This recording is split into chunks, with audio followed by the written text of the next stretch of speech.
Soldados.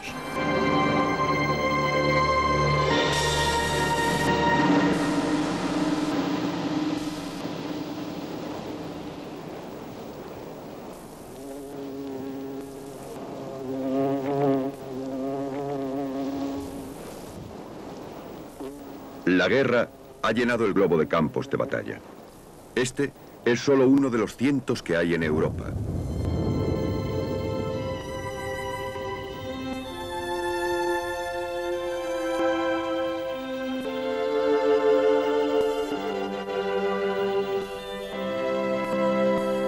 La guerra es una de las experiencias universales de la humanidad. Trasciende continentes y culturas, y es afortunada la generación que ha podido evitarla.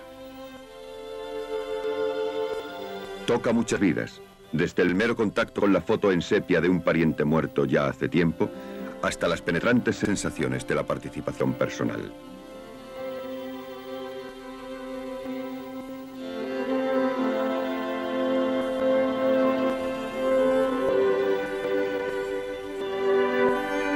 Para algunos, el recuerdo de la guerra es de un horror y un sufrimiento totales.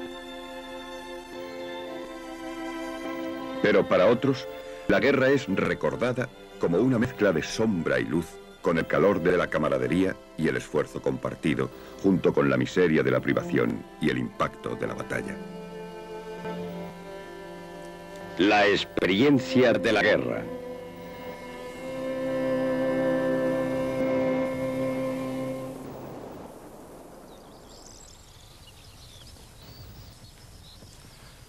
En la soleada mañana del día 1 de julio de 1916, el primer día de la batalla de Somme, a los hombres del primer batallón del regimiento Newfoundland se les ordenó que asaltaran las trincheras alemanas cruzando 100 metros de tierra de nadie. Era la segunda oleada. La primera ya había fracasado desastrosamente en buena parte del frente, pero era tanta su ansia, su inocencia, porque este era su bautismo de fuego, que salieron de las trincheras sin titubear y con gran valor avanzaron por este terreno despejado.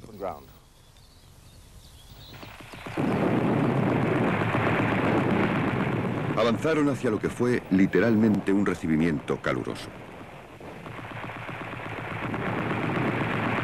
Las ametralladoras barrieron sus filas de punta a punta. Las granadas estallaban entre ellos y sobre ellos. Los hombres eran acribillados, segados en dos, deshechos en pedazos. En unos minutos, de una fuerza atacante de 800, todos, los 26 oficiales y 658 hombres estaban muertos o heridos. Y muchos otros batallones ingleses compartieron un destino similar en aquella clara y sangrienta mañana. Fue una experiencia de la guerra en toda su devastación. La muerte o las heridas, en pocas horas, de 60.000 hombres jóvenes y ardorosos. Y para los que sobrevivieron, el recuerdo fue como una cicatriz. Fue un gran error que se librara aquella batalla. No debería haber ocurrido. El resultado fue una masacre. Eso es lo que fue. Mucha gente perdió la vida y no ganó nada. En realidad no había nada que ganar. Nunca se gana nada con ello. Los alemanes estaban en sus trincheras. Ellos continuaban allí, mientras nosotros estábamos acabados. Nos habían derrotado.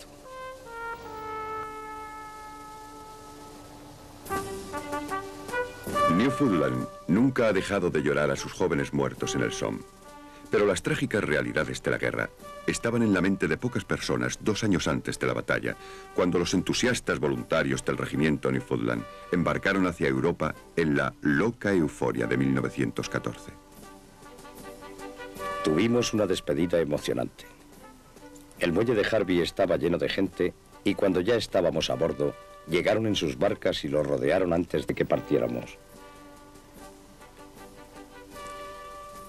Nos aclamaban animándonos a la victoria. En el extraño mundo de 1914, todos nos contagiábamos con la fiebre de la guerra. Todos los jóvenes honestos, enérgicos y activos querían participar en ella. No querían estar fuera de las grandes cosas que iban a pasar. A nosotros lo que nos preocupaba era que la guerra terminase antes de que nos mandaran a Francia, porque había algunos que decían que todo habría acabado en Navidad. Yo estaba preocupado de que todo hubiera acabado para Navidad. Quería estar allí antes, quería participar, estar allí. Así lo hicieron los jóvenes honestos, enérgicos y activos de mi edad. Esta fiebre guerrera ha marcado el principio de muchas guerras. Tucídides escribió en el siglo IV a.C. Al principio de una empresa, el entusiasmo es siempre mayor. En aquel tiempo, tanto en el Peloponeso como en Atenas, había gran número de jóvenes que nunca habían estado en la guerra y, por consiguiente, estaban dispuestos a unirse a esta. Pero 1914 sigue siendo el ejemplo más patético de los voluntarios pidiendo, como tantos caballeros andantes, batirse en duelo con el enemigo. Todos los jóvenes como yo pensaban lo mismo. Si es eso lo que quieren, al ataque. Teníamos miedo de que no nos destinasen a Francia a tiempo de intervenir en una batalla importante. Eso era lo que deseábamos en aquel momento. Después, algunos cambiamos de opinión. Pero en principio, era eso, el deseo de ir.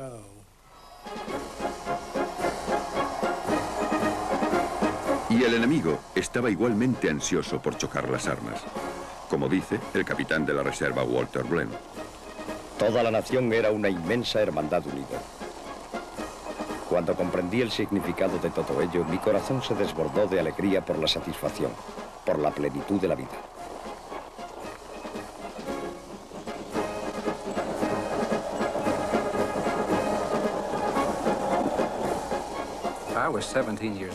Yo tenía 17 años y era muy patriota.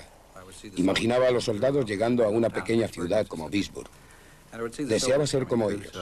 Por eso otro chico y yo decidimos alistarnos y fuimos en autostop hasta Jackson, Mississippi. Él entró en la Marina y yo en la Infantería de Marina.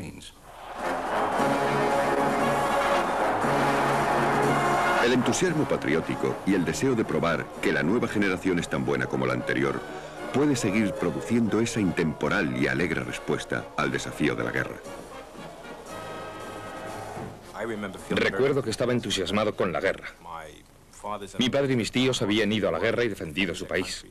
Yo sentía algo muy fuerte por América. Sentía que era un patriota y que eso era lo que había que hacer. Realmente creía que estábamos impidiendo la difusión del comunismo.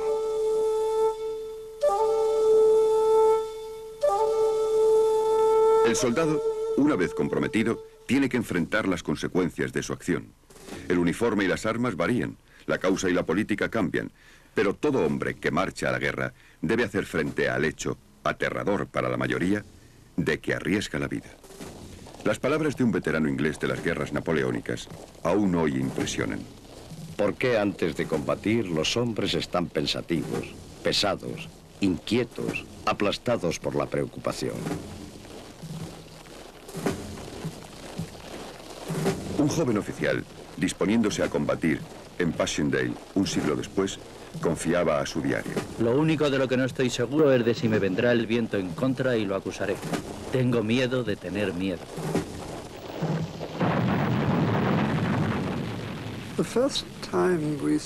La primera vez que presenciamos un combate fue en 1915 en Albert. Oímos el estruendo de la batalla en la distancia. Por la noche salimos todos los oficiales y vimos la más maravillosa exhibición de fuegos artificiales, porque cada 5 salvas más o menos había una bala trazadora.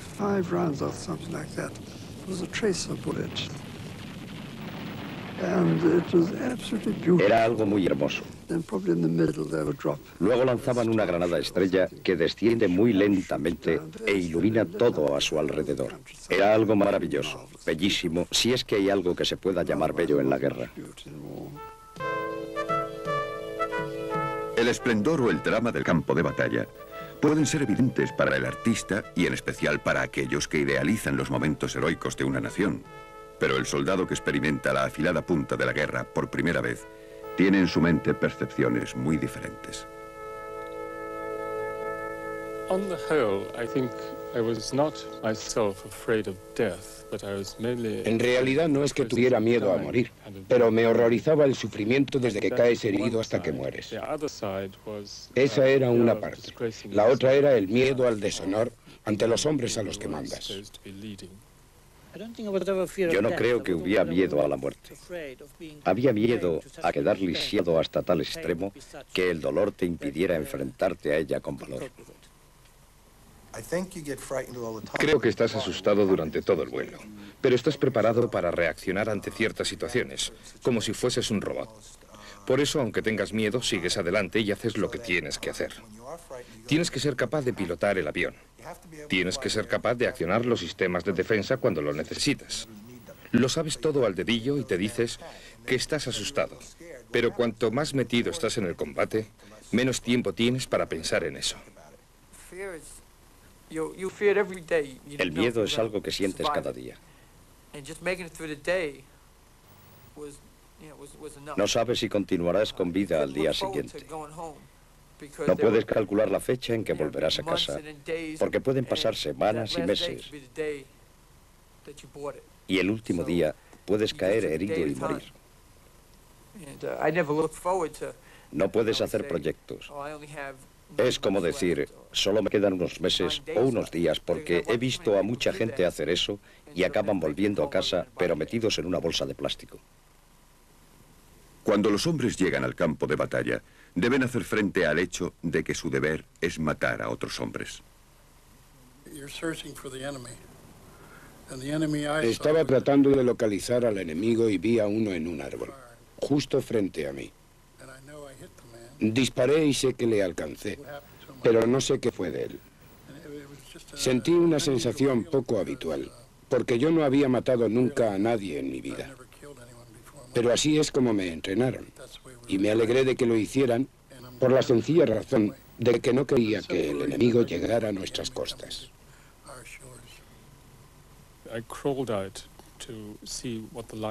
Me fui arrastrando para inspeccionar el terreno. Llegué a un cráter de bomba y entonces, para mi sorpresa, a unos 30 metros, vi a un soldado alemán frente a una ametralladora peinándose. Mi obligación era disparar, así que cogí mi fusil, apunté, pero no funcionó.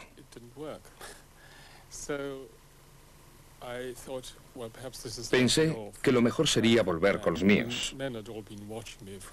Los hombres me habían estado mirando desde atrás muy entusiasmados. Alguien me dio otro fusil, así que ya no tenía más remedio que arrastrarme para volver otra vez.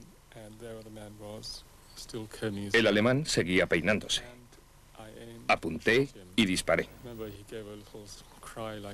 Recuerdo que dio un grito muy raro, como el de una gallina, y yo volví sintiendo, comprendiendo en cierto modo, que había hecho algo horrible.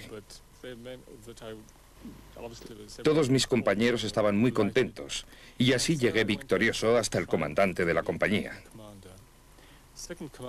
El segundo oficial me desinfló al decirme, bien, ahora ya estás en tu elemento.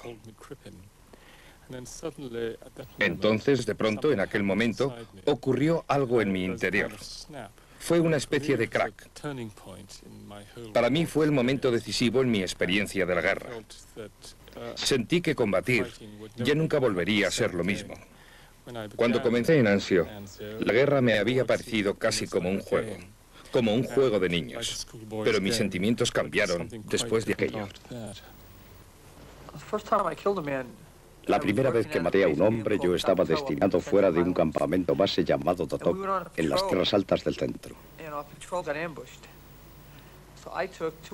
Estábamos de patrulla y sufrimos una emboscada. Junto a dos hombres salí por el flanco en que estaba el enemigo. Los acorralamos y luego los sacamos. Con mi M16 apunté a uno de ellos. Se volvió hacia mí y le vi la cara. Me quedé helado porque era un niño. Yo diría que entre 12 y 14 años. Cuando me vio, se volvió contra mí apuntándome con un arma automática. Disparé las 20 balas sobre el chico y quedó allí. Luego solté el arma y lloré. No podía creer que este era el tipo de soldados con los que teníamos que luchar. Teníamos que luchar en algunos casos contra niños. Era incomprensible. Los soldados son víctimas tanto como ejecutores. La guerra puede matarlos a ellos o a los compañeros con los que se han entrenado, desfilado y combatido.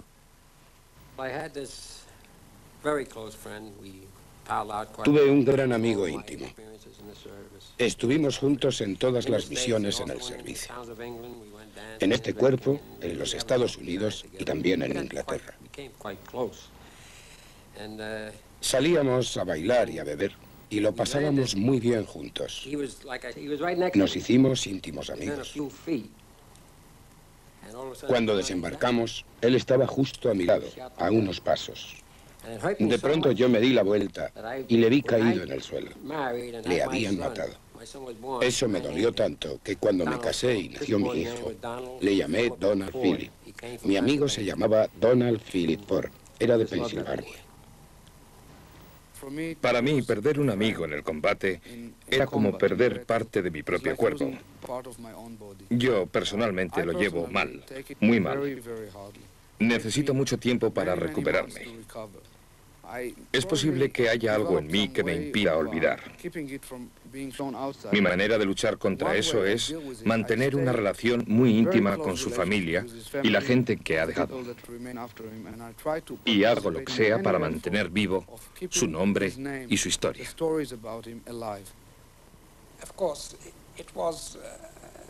Era algo horrible cuando salías y otra tropa había estado en acción allí antes.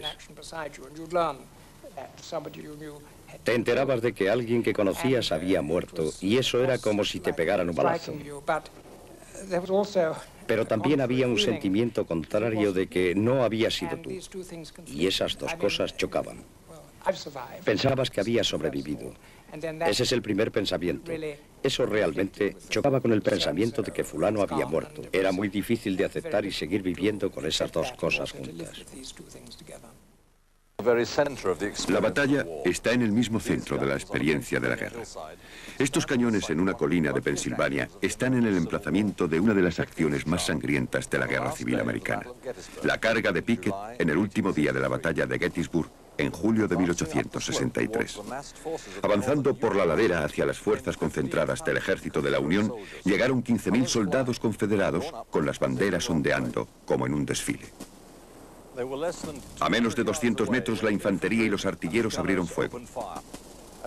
Cuando las balas de fusil y de cañón cayeron sobre aquellas apretadas filas, un alarido surgió del campo, por encima del fragor de la batalla. Un coronel del ejército confederado habló del fuego sacudiendo a sus hombres, como si hubieran sido golpeados por algún poder invisible, alguna gran fuerza física. Pronto no se pudo ver virtualmente a ninguno de los atacantes. Un testigo ocular dijo que la masa de hombres en marcha parecía más una nube de humo y polvo moviéndose que una columna de tropas. Lo que ocurrió en esa nube movediza, lo que ocurre en cualquier batalla, es algo más allá de lo descriptible. Pero si tratamos de comprender la guerra, debemos tratar de asomarnos a esa nube para darle algún sentido a la batalla, la experiencia definitiva de la guerra. Los hombres reaccionan de distinta forma en la batalla, desde una aturdida insensibilidad hasta una excitación aguda, casi sensual, todo en el contexto de las a menudo desconcertantes condiciones del campo de batalla. Un oficial de las guerras napoleónicas escribió: no podíamos saber con certeza lo que pasaba a nuestro alrededor. El humo limitaba nuestra visión a un alcance muy corto, así que mi batalla estaba restringida a los 2 cuadros de infantería adyacentes y a mi propia batería de cañones.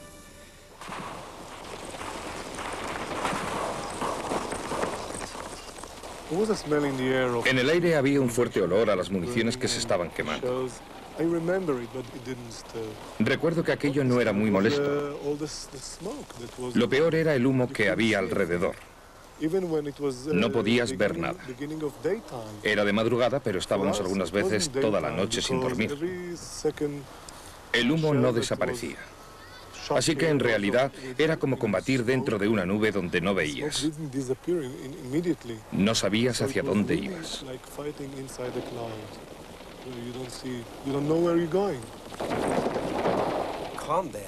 El combate es algo desorganizado. No es como se cuenta en las películas. La gente corre en todas direcciones. Has recibido las órdenes y el mando probablemente sabe a dónde vas, pero es un verdadero desorden. Pasan tantas cosas que te preguntas cómo puedes sobrevivir en aquel caos, incluso con todo el entrenamiento que has recibido.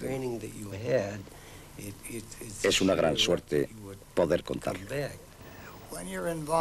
Cuando te ves envuelto en un combate cuerpo a cuerpo, en cierta manera es similar a una bronca en un bar o a una pelea callejera con una pandilla. Pero en la guerra te juegas mucho. Es su vida o la tuya. Uno se siente como un animal acorralado. Tienes que matar para evitar que te maten. Esa era la principal razón por la que estabas allí.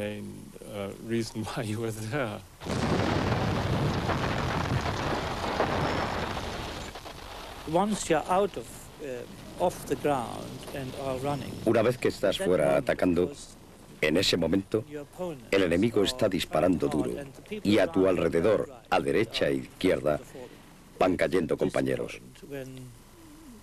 Es en esta situación cuando cesa de funcionar toda tu consciencia. Te conviertes realmente en un robot. Sabes que si no disparas primero será el otro el que dispare contra ti.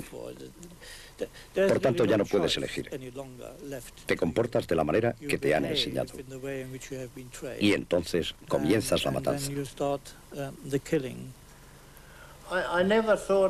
Yo nunca pensé mucho en nada, solo en estar allí, en permanecer allí. Siempre tuve esa sensación, una sensación de impaciencia. Quería dejarlo todo hecho y que todo terminase como el día anterior. Dejadme seguir matando. Eso era lo que pensaba siempre al final. Eso era todo. En mi caso descubrí que casi me salí del cuerpo y también descubrí que las cosas se hacían más lentas para mí. Así que realmente podía ver el problema. No corría ni se ponía borroso para mí. Yo podía ver con mucha claridad y casi sentí que estaba comprando mi propio cuerpo. Y los cuerpos que estaba usando para ganar la batalla eran piezas que yo iba a mover. Era todo pasión. Pero John sentía que había un medio para conseguirlo. Un modo adecuado de hacerlo. Una manera menos costosa. El enemigo contra el que lucha el soldado es también un ser humano, un semejante, hundido en el mismo torbellino mortal. Los soldados a menudo reconocen esta común humanidad mucho más que los civiles que les vitorean en la calle. Un americano lo descubrió en Sicilia en 1943.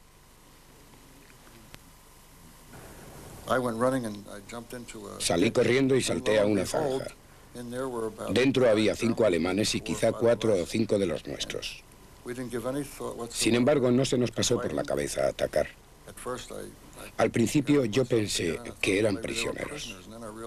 Luego me di cuenta de que estaban armados como nosotros. Estaban cayendo proyectiles. Nos encogíamos contra la pared de la zanja y los alemanes hacían lo mismo.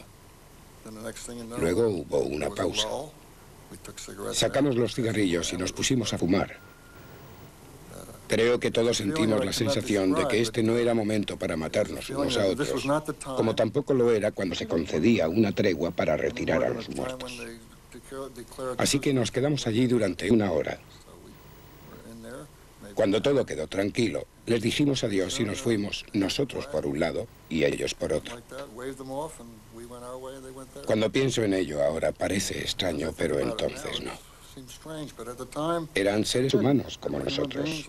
Estaban tan asustados como nosotros. Y creo que se alegraron de no haber tenido que disparar. Un día en el Somme, en una de las operaciones menores, mi compañía y yo atacamos una trinchera y los alemanes nos rechazaron. Nos metimos en los cráteres de las bombas y hubo un combate que duró varias horas. Pero yo no estaba solo en el hoyo. Descubrí que a mi lado había un joven soldado alemán muerto, aproximadamente de mi edad. Me gustaba el aspecto de aquel soldado. Tenía unos dientes muy blancos, una buena complexión y una cruz de hierro en el pecho. Eso quería decir que había sido un buen soldado. Me senté a su lado y le tomé cariño. Le quería, no le odiaba. 2 horas después llegó la orden de que teníamos que avanzar de nuevo. Llevé adelante a mis hombres y marchamos a la batalla. Pero antes de irnos, le puse una tela en la cara y cogí la cruz de hierro. Aún la conservo. No fue como robar a un cadáver, sino como tomar un recuerdo de un viejo amigo. Hasta en los duros combates del Frente Oriental en la Segunda Guerra Mundial hubo unos cuantos ejemplos de fraternidad. Henry Mettelman ayudó a 2 rusos a enterrar a sus muertos en Crimea en 1942.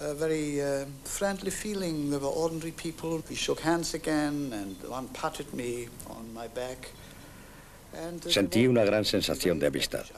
Eran gente normal. Nos volvimos a dar la mano y uno de ellos me dio una palmada en la espalda. Nos despedimos mientras volvíamos a nuestros hoyos. Luego me llamaron para llevar un camión oruga para transportar a los heridos. Así que estuve fuera durante un tiempo. Más de 1 hora quizá. Luego volví a la colina donde se desarrollaba la batalla. Cuando llegué se había terminado y me alegré mucho de ello. Le pregunté a mis compañeros por el resultado final y me dijeron que von Manstein había traído los carros de combate desde la retaguardia. Unos carros muy especiales. Nuestro mariscal de campo arrolló las líneas rusas como si fueran una alfombra. Todo terminó enseguida. Habían muerto algunos de mis amigos, pero como soldado uno se acostumbra a todo. Pregunté por los rusos con los que había estado hablando. Me dijeron que habían muerto. Quise enterarme de cómo había ocurrido y me lo explicaron. No quisieron ceder. Les ordenaron que salieran con las manos en alto y no lo hicieron. Así que fueron aplastados por un carro de combate. Aquello resultó muy triste para mí. Me habían parecido buenas personas. Incluso me llamaron camarada. En aquel momento, por extraño que pueda parecer, estaba más triste por la muerte de aquellos 2 en la loca confrontación que por algunos compañeros. Aún pienso en ellos con tristeza. La guerra deja patéticas reliquias en el campo de batalla. También deja a algunos supervivientes la misión de disponer de los cadáveres y clasificar los efectos personales de los caídos. Cuando les vaciabas los bolsillos, no importaba que fueran judíos, blancos, negros, franceses, polacos o alemanes. Todos llevaban las mismas cosas. Algo de dinero, una foto de su mujer, de sus hijos, de su madre, algunas cartas, un peine, un reloj y poco más. Aquellos bolsillos contaban ciertas historias.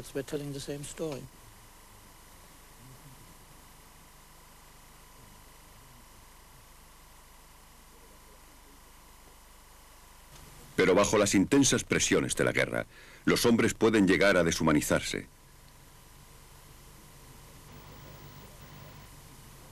La licencia para luchar y matar puede convertirse también en una licencia para la atrocidad.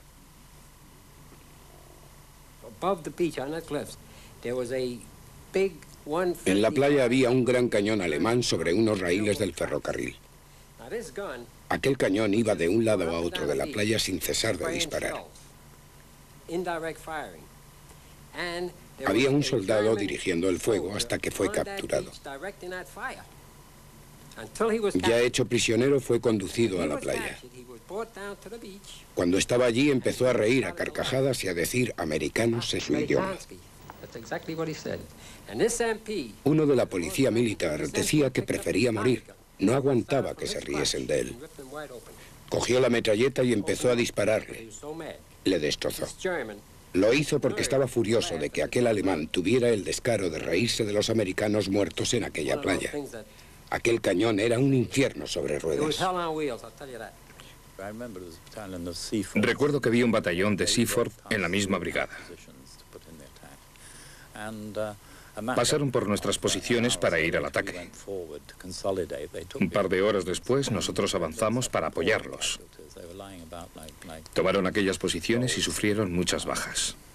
Estaban tendidos como muñecos. También había muchos enemigos muertos, pero sobre todo un gran número de aquellos Seaford. Yo creo que me afectó más aquello que cualquier otra cosa durante la guerra. Muchos de los nuestros rondaban los cadáveres quitándoles los relojes y los anillos, saqueando a sus propios muertos. Los hombres se endurecen en la guerra. Hubo un ejemplo en el primer batallón de nuestro regimiento, cuando llegaron dos oficiales del ejército pavoneándose, despreciándonos a nosotros.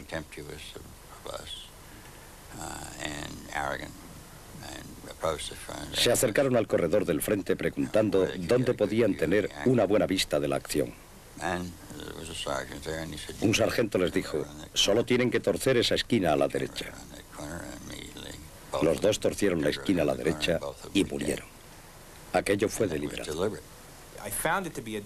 Yo descubrí que eso era una experiencia deshumanizadora en un tiempo en que la vida no valía nada. Poníamos trampas explosivas en los cuerpos. Llegábamos a un pueblo y entrábamos en las casas. Había mujeres y niños, pero no importaba, lo destrozábamos todo. Yo no hablaba aquel idioma. Sabía decir Didi, que quiere decir fuera de aquí, y otro par de cosas muy sencillas como Kikun, que era su tarjeta de identidad. Todo el mundo tenía la tarjeta de identidad. Estaba escrita en vietnamita y lo único que se entendía era la fecha de nacimiento. Algunos de ellos parecían mucho más mayores de lo que realmente eran. Recuerdo que veíamos a las mujeres llegar al poblado cargadas con sus productos. No teníamos que detener a todo el mundo, pero siempre cogíamos a la mujer que iba más cargada. La deteníamos y hacíamos que nos enseñara su tarjeta y luego, cuando lo había hecho, que recogiera todo y se fuera. Todos creíamos que eso era muy divertido, que podíamos hacer lo que nos diera la gana. Teníamos ese poder sobre la gente y podíamos entrar en sus casas y registrarlas. Nos enorgullecemos de la democracia y tenemos una constitución que prohíbe el registro ilegal y la detención. Y sin embargo allí lo hacíamos. Íbamos a una casa y hurgábamos en sus cosas personales buscando armas o cualquier otra cosa. Y si sospechábamos que era un poblado hostil, quemábamos las casas.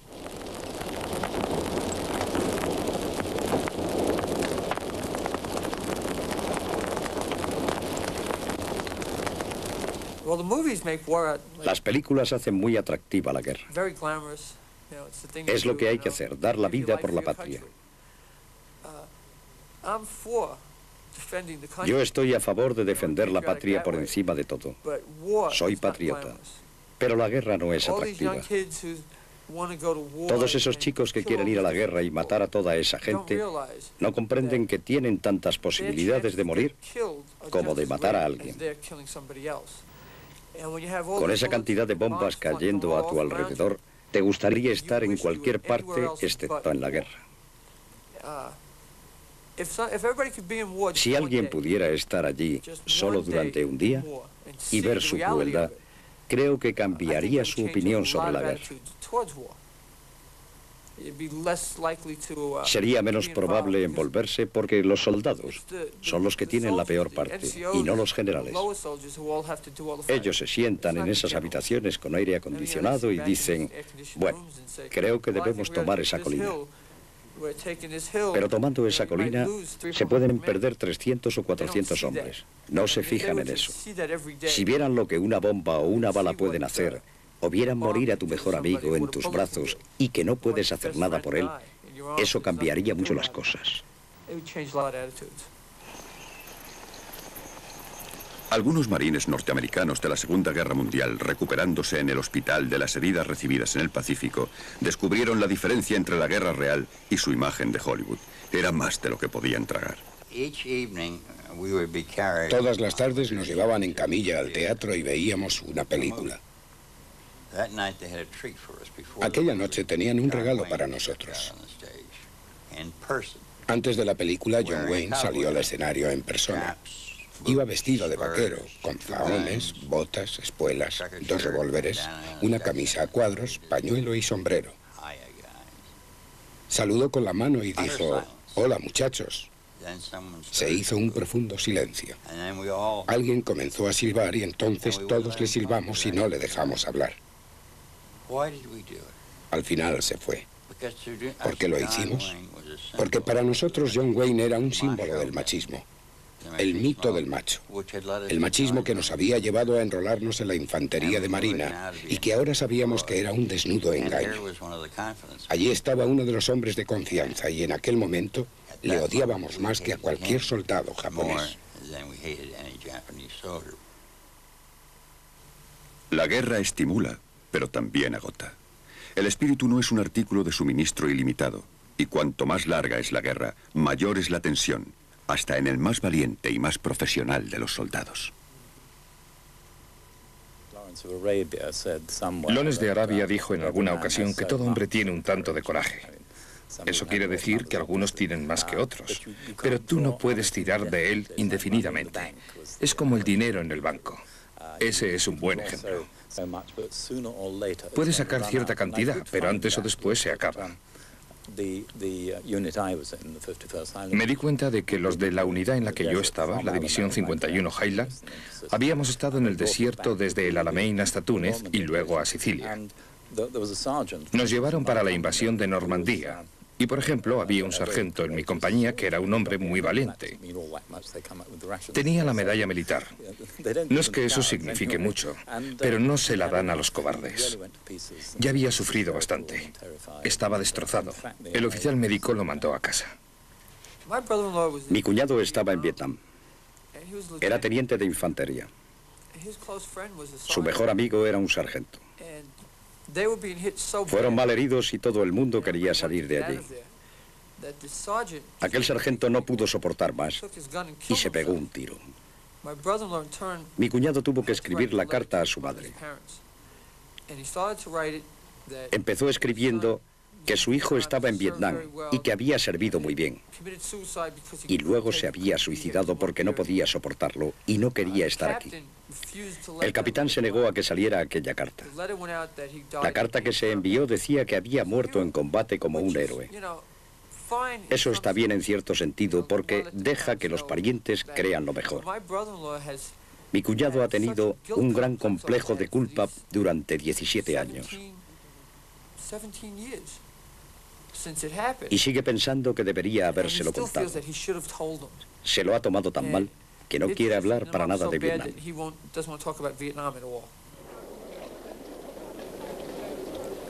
La guerra no es un largo acto de combate. Tiene sus momentos risueños, hechos memorables por la camaradería y una clase de humor especial. Hay una historia memorable sobre un sargento de artillería que estaba hablando a sus hombres en Saipán y les dijo: «Es una jungla horrible. Hay arenas movedizas, serpientes y bichos que transmiten enfermedades». El soldado Bob Turner dijo: «Bueno, sargento, si eso es verdad, ¿por qué no dejamos Saipán a los japoneses?» El humor era extremadamente importante. Todo estaba basado en la camaradería. Yo tenía un amigo llamado Charles Newton que era muy simpático. Estaba siempre gastando bromas. Recuerdo que oímos a los alemanes y él gritó: «Callaos, no podemos dormir».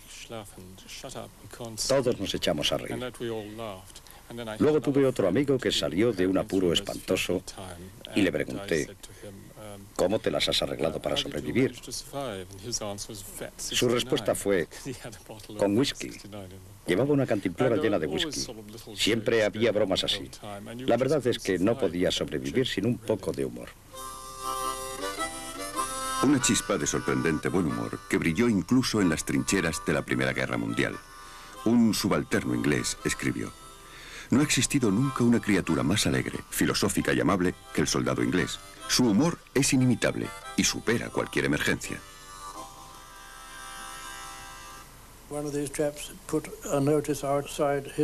Uno de los soldados puso un letrero a la entrada de su refugio: Villa Olma. El general de brigada pasó por allí y le preguntó: ¿qué significa esto de Villa Alma? El chico dijo: señor, no me gustaría decírselo, señor. Vamos, cuéntamelo. ¿Qué significa Otma?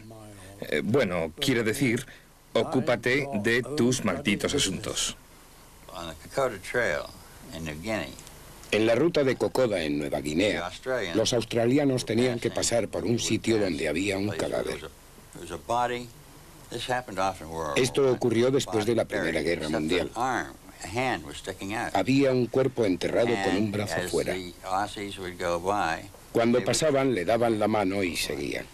Esa es la clase de humor negro que la gente realmente no comprende.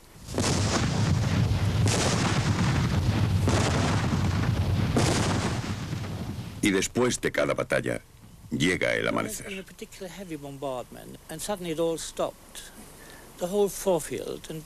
Cuando había un fuerte bombardeo y de pronto cesaba, todo en el campo a tu alrededor se llenaba con el canto de los pájaros. No te podías imaginar de dónde habían llegado aquellos pájaros, cómo habían podido sobrevivir a aquella matanza, o si habían aparecido de pronto. Pero estaban allí. El contraste era enorme. El efecto de esto era tan tremendo que olvidabas la experiencia de la noche anterior. El primer rayo de sol, el calor de ese sol, el canto de los pájaros, el hecho de estar aún vivo, te proporcionaba una gran confianza para seguir.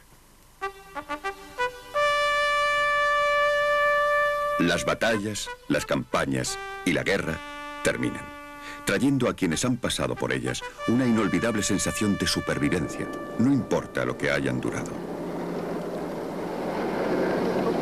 Y para los vencedores, la alegría de la victoria.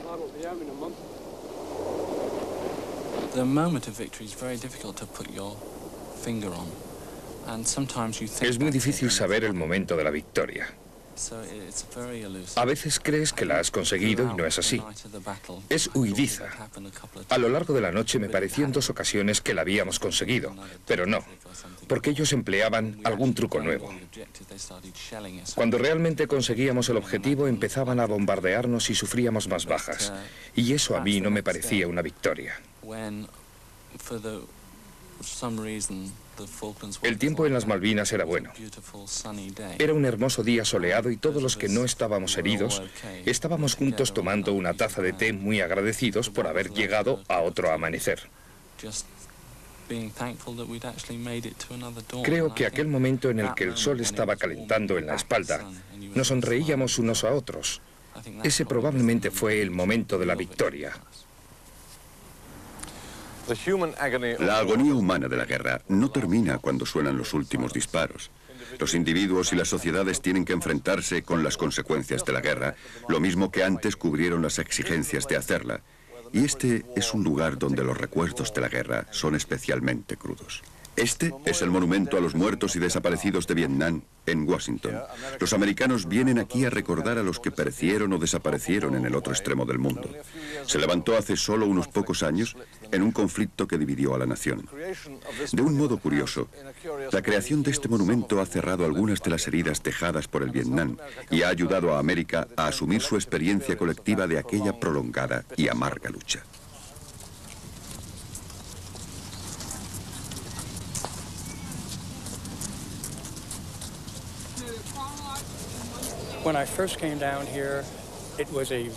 Cuando llegué aquí por primera vez, tuve una experiencia muy emotiva. Comencé a andar mirando los nombres y tuve que detenerme. Necesité como mínimo un mes antes de ser capaz de venir aquí y ver el monumento sin venirme abajo y sin sentir tanta emoción. Ahora lo aguanto bien. Vengo muy a menudo. Miro los nombres, si conozco a alguien. Paso el dedo por su nombre para sentir la sensación de que digo, me acuerdo de ti y estuvimos juntos. Ahora creo que es un monumento espléndido. Creo que es algo de lo que los veteranos de Vietnam podemos estar muy orgullosos. No se puede dudar del horror esencial de la guerra, pero la experiencia une a los combatientes a través de la historia y los sitúa aparte. Un oficial de la Segunda Guerra Mundial observó que Un veterano siente compasión por los civiles perjudicados y por la matanza de soldados, incluso enemigos, pero al haber sobrevivido a los peligros, piensa que es un ser diferente por sus días de campaña. Por muy lamentable que pueda ser, hay muchos hombres en el mundo que se sienten muy diferentes del resto de los mortales porque han estado bajo el fuego. Es como si creyeran que eso es una especie de sello.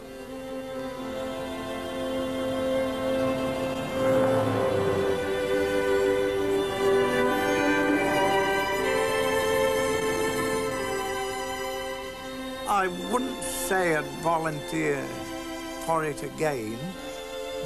Creo que yo no me presentaría voluntario de nuevo. Entonces éramos jóvenes y eso lo hace todo muy diferente.